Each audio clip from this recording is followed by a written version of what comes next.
Hello, my name is Heather and welcome back to Brilliant Blue Reviews. Sorry it's been a while, there hasn't been much happening. I did just finish a book, finally, that I've been reading since the very beginning of January. Boy, was this a slow read. I finally just had to sit down here in the living room right before I filmed this video and read the last, it was actually like the last 20 chapters because I could not get through this at night. So the book I'm reviewing today is No One Saw a Thing by Andrea Mara. Okay, I'm going to tell you that before I finished it just now sitting here, I actually already wrote my review on Goodreads and I only gave it 2 stars.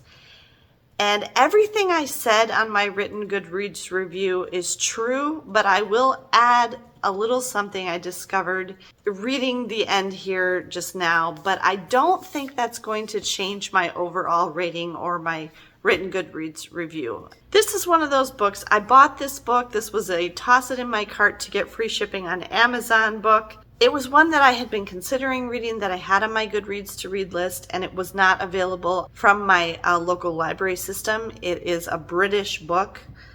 I have heard of this author before, but I had not read anything by her. Some of the other things she has written are The Other Side of the Wall, One Click, The Sleeper Lies, All Her Fault, and Hide and Seek.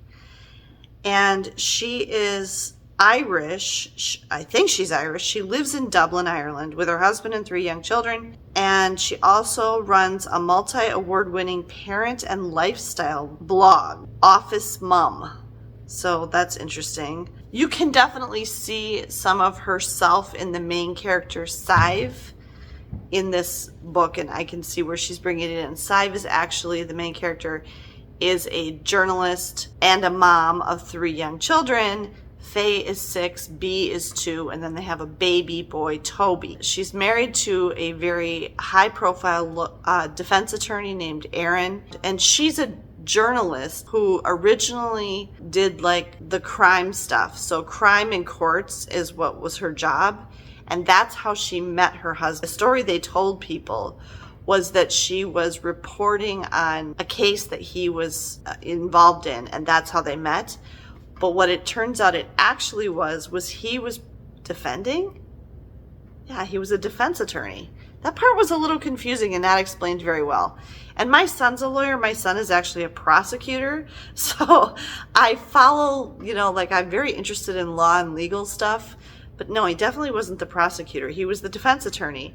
Interestingly, though, had purposely not provided an adequate or vigorous defense for Sive, the main character's boyfriend, who killed someone, but sort of accidentally, like it was like a brawl, like a fight, and he didn't actually intend to kill the person, but Aaron was his attorney and didn't really defend him as he should, and the guy ended up going to prison.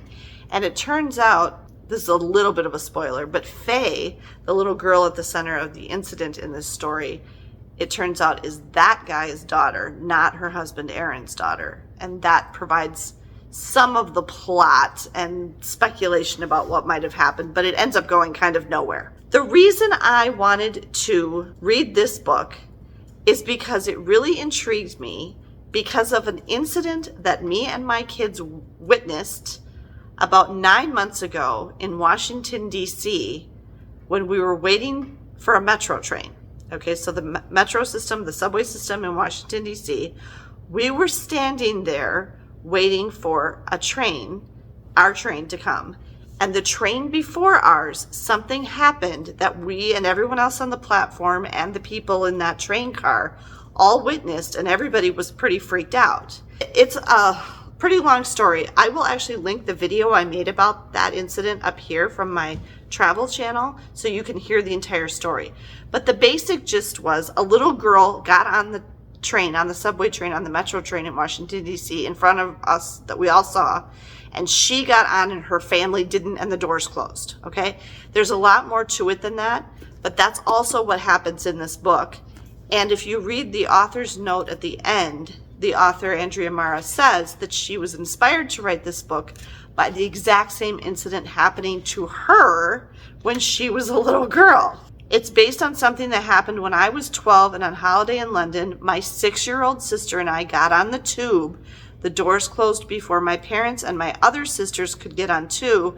They were left standing on the platform watching in horror as the train took off. She said it ended happily when some other passengers realized what my dad had been shouting through the closed doors and told us to get off at Tower Bridge. And I had explained to my kids at the time we witnessed this incident in Washington, D.C., that I assumed that if it had not ended the way it did, which the sister literally basically forcefully was able to force open the doors and get her little sister off the train in a rather dramatic way. She lost her stuffed animal and her hands were stuck and it was a whole big thing. I had explained to my kids, because we talked about it for a good long time afterwards, that I would bet that the people on the train car who saw this happen, if the little girl had not been able to get back off, they would have helped her. Don't you think, Meg? Yeah, they absolutely. Yeah, we could see people on the train car were rushing over to this little girl. Somebody would have figured out what to do and gotten her back to her parents. So, and there's a lot of security presence on the DC Metro. Security people and staff in every station. There's cameras everywhere. I mean, in that particular incident, I'm sure it would have worked out fine if it had not gone the way it did. It did have the potential to be rather tragic in a different way if it hadn't gone the way, because I don't necessarily agree with what the big sister did, forcing open the doors and yanking her sister off like that, because that could have been dangerous, like somebody could have gotten killed. It was interesting to me that we had witnessed this, and then it's interesting to me that the author says this actually happened to her, and so that's what she bases it on. So the story starts in a very dramatic fashion with that same type of thing happening. Sive, the main character, is pushing the pram with the baby in it. And she says later she wishes she had put the baby in the sling so she'd had him like on her body and she would have been a little bit more mobile. And her 2 little girls, Faye and Bee, run ahead. She actually tells them to run ahead. And they get on the tube and she doesn't. And the doors close and they go. And she does the same thing. She yells, get off at the next stop. And somebody on the train, a man on the train, actually understands that that's what she said. And then he looks around, but he only sees one of the girls. And that's the whole like mystery. Like, why didn't he see both of them? They were together. But the lady that comes up, because Sive's freaking out, a lady comes up to her right away on the platform and says, ma'am, the man on the train, did you see that? He thumbs up and he said, yeah, okay, I'll get her off at the next stop. And he does. That man on the train gets Bee, the little one, off at the very next stop, and they find her there, and she's completely fine. But the older sister, the 6-year-old, is not with her. And so the whole story is, what the heck? How did this happen? How did one girl get off at the next stop and the other one just vanished completely? And there's apparently like no, and I'm sorry, this is so, there's no way they wouldn't have caught it on a camera somewhere. This reminds me of that game show boat book. That I stopped reading? Yeah. Because it was so far-fetched? Yeah. Yeah, I mean, now that I think about it, and I lived in London, my kids have been to London, we've been on and off the tube a bazillion times. There's no way that somebody would have, no one saw a thing. There's no way that nobody would have seen what happened to the other girl. I mean, first of all, between one stop and the next, you're telling me that she just vanished. And secondly, when we do find out what happens to her, someone else, I'll just tell you, someone else took her hand and took her off the train. Okay? They would have caught that on the CCTV cameras. They would have, somebody else on the train would have seen. I mean, it's so implausible and ridiculous that she just vanishes, that in itself is annoying and makes me want to toss the book across the room. Okay, but basically after that initial incident where she disappears and they're realizing, oh my gosh, where is she? Okay, the book just, oh my gosh, it doesn't look that thick. It's a normal length book, 371 pages, okay? But it's divided into 78 chapters. And everybody on the front, this is where I say I do not like marketing when they do this, okay? Such a clever page turner. I devoured it. Okay, do you know why this was a page turner for me? Because it was flipping ahead in the pages trying to find out if anything was ever actually going to happen. Oh my gosh, I was so bored. It took me, what is it, January 18th? Yep. I started this book 16 days ago. It took me this long to read it, and I had to read the last 20 chapters just now, which sitting here in 20 chapters, which only took me, like a half an hour? My book doesn't even have 20 chapters. Okay, it only took me like a half an hour, 45 minutes to read the last 20 chapters once I was awake and alert, because I was trying to read this book at night in bed, and it was so dang boring that every night I fell asleep. And I couldn't get past like a chapter or two because nothing was happening. And I was like, page turner, my foot, when is something going to happen? Okay, I'll tell you when everything happens. It all happens in the last 20 chapters, okay, that I read right now. And even then, nothing much really actually happens. There's really not a lot of action, if you will. It's all just speculating and talking and guessing, and there's actually a whole heck of a lot of nothing, really. I think it was 36 or 37 chapters in before anything really interesting, any kind of interesting information came up. And then, and then it was still this much more before anything really substantial. I mean, it was really frustrating. Yeah, there were two main things that really bothered me. One was too many characters. The whole concept is the family is in London because her husband, Aaron, is having a reunion with his former housemates that he lived with, like, in college. Who cares? Who does that? Okay? They were all getting together. And so there was like 6 of them. And so it's all these names, and then once the investigation starts and everything, then there's all sorts of more names. There's witnesses and the police names and all this. There's too many names. There's too many characters. There's too many names. And then they go down this whole like winding rabbit hole thing with Aaron's legal stuff and people he represented and stuff like that. And there's all those names, and they explore about every theory under the sun as to who could have taken Faye and blah, blah, blah. It's just so tedious. It's too many names to keep straight. It's too many different sets of people and stories, and yeah, too many people. The other thing that bothered me about this book, which was completely unnecessary, and after I wrote my review on Goodreads, I read some other 1- and 2-star reviews. When that happens to me, when I read a book and I'm very disappointed by it and I end up rating it low, I go and read the other low ratings because I want to see what other people say. And yeah, they're right. And they actually mentioned something I hadn't thought of, which I'll tell you in a second. But the other thing that really bothered me about this was the alternating timelines. Okay, sometimes alternating timelines are very effective and cool, but they can be overdone and used too much. And in this particular book, they were completely and totally unnecessary. Okay, and it just annoyed me.